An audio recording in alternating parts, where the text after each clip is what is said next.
حضرت سیدہ زینب نے پوچھا امام حسین سے کہ سارے زمانے نے روکا ہے، ٹھیک ہے آپ حق پہ ہیں، یہ بھی سب نے کہا آپ حق پہ ہیں، پر روکا بھی سب نے، آپ روکے کیوں نہیں؟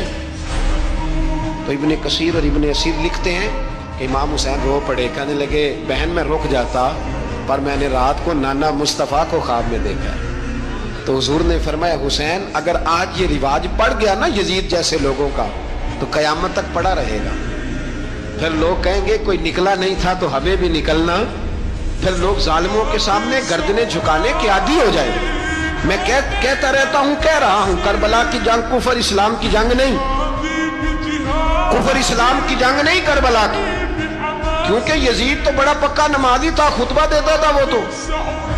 جب امام حسین رضی اللہ تعالیٰ عنہ نے کربلا کے میدان میں جمعے کا دن تھا تو یزید کے سامنے کو بات کرنی شروع کی، عمر بن سعد کے سامنے، تو عمر بن سعد کہنے لگا حسین زیادہ باتیں نہ کر، ہمارا جمعہ لیٹ ہو رہا ہے، جنگ کے لیے تیار ہو، فٹافٹ آ، اہل بیت نبوت کو قتل کریں گے اور قتل کے بعد پھر نماز پڑھیں گے اور پھر کہیں گے اللہم صلی علی محمد وعلی آل محمد، اسی نماز میں پھر درود بھی پڑھیں گے۔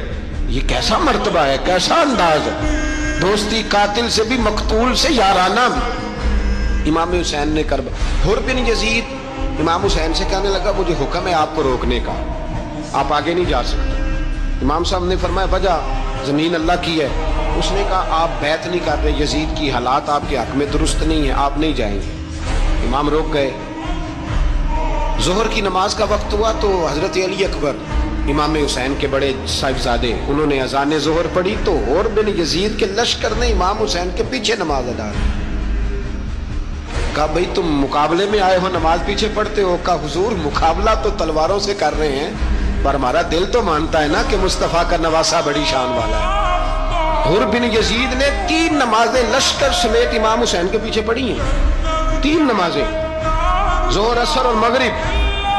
پھر امام حسین کے سامنے شرائط پیش کی کہ آپ کو یہاں گھیر لیا گیا ہے، یہاں آپ بیعت کریں گے، یہاں آپ جنگ کریں گے، 2 ہی باتیں۔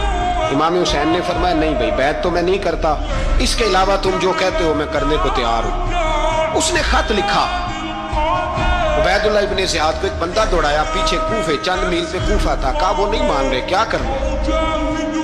تو حسین ابن علی ہے، میں زیادہ دیر انہیں روک بھی نہیں سکتا۔ انہوں نے پیغام دیا حر بن یزید کو کہ کرنا کچھ بھی نہیں، ان کا پانی بند کر دو، بلیک میل کرو، کھانا پانی نہیں ملے گا، چھوٹے چھوٹے بچے ہیں خود ہی مان جائیں گے۔